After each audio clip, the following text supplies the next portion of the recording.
friends. So, today, I'm here with my mother. Hi. And I am also here with Foxy.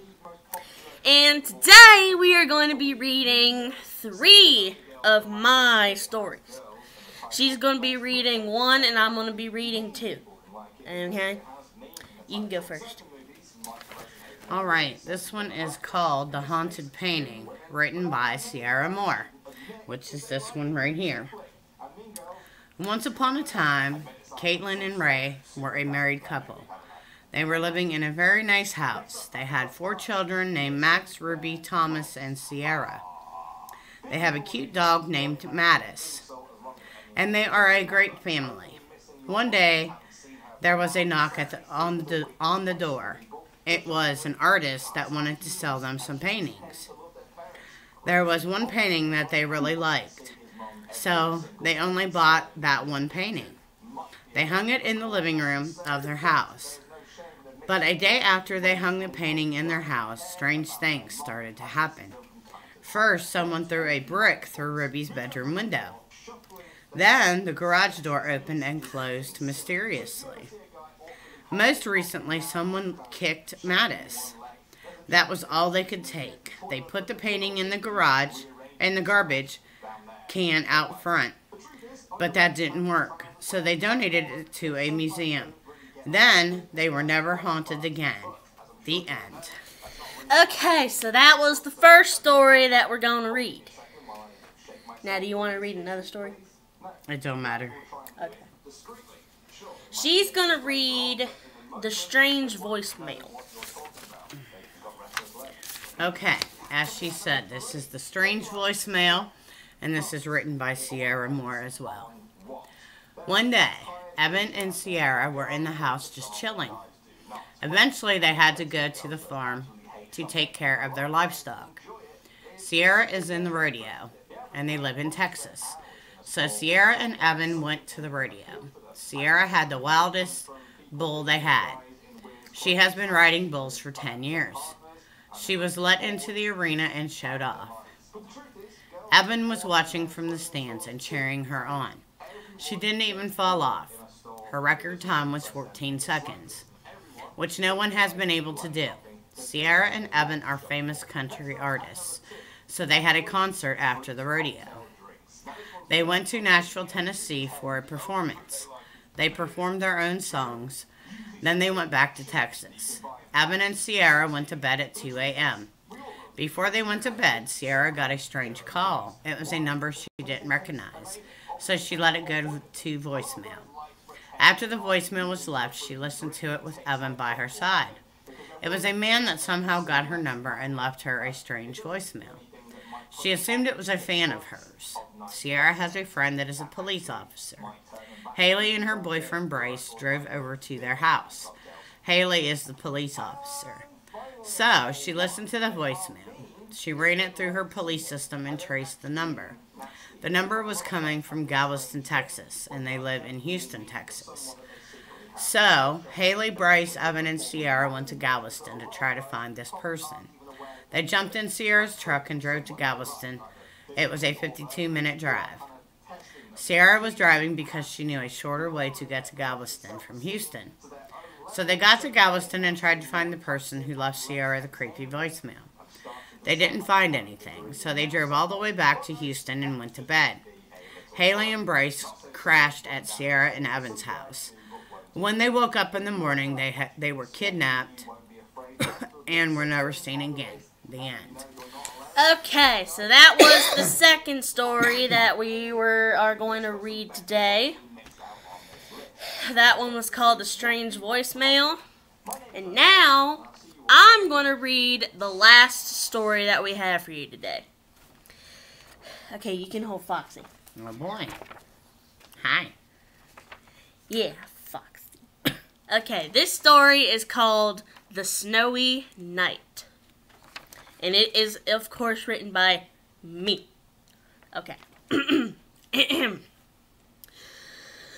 Once upon a time, Christy, Angelica, Brandon, and Connor were living in Texas in December.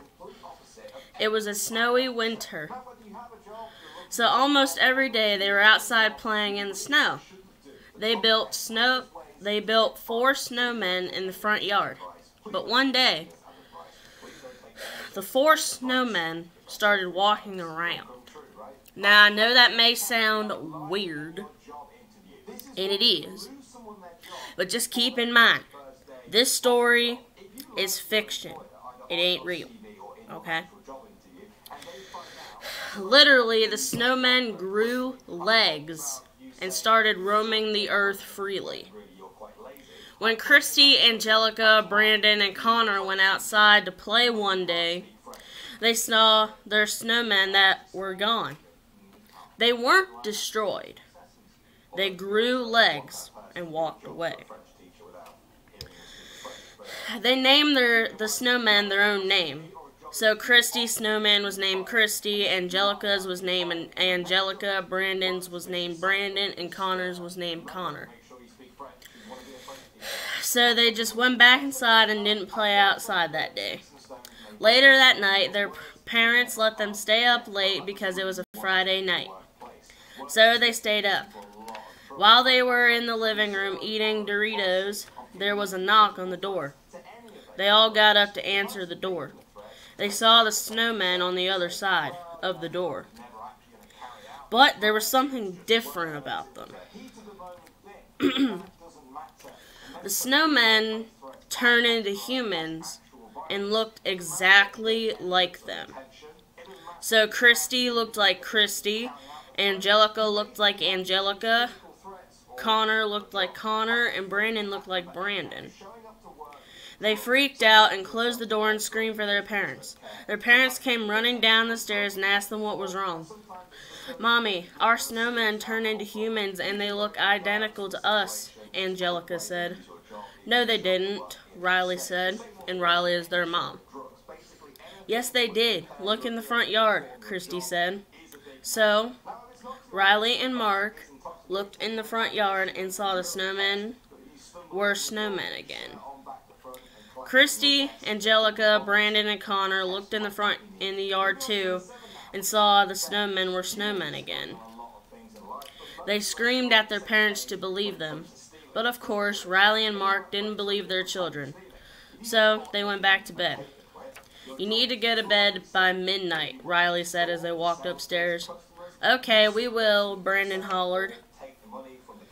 They were in bed by midnight like their parents ordered. Soon, morning came. They didn't have school the next day because it was a Saturday. So the kids ran outside to play in the snow. Their snowmen were gone again. So the kids looked around the house. The snowmen were in the backyard in their human form. When the snowmen noticed the kids peeking at them, they walked towards them. They picked up the children and devoured them. Yes, actually consumed, ate, and digested them.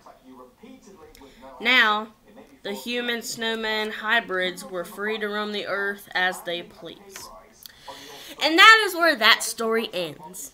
So those were the 3 stories. The strange voicemail, the other one, what was it called? I don't even remember really. I have too many stories, I can't remember all of them. The haunted painting, and the snowy night.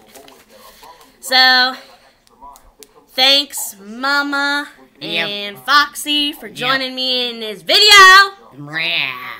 Say bye, Foxy. Bye, Foxy. Okay.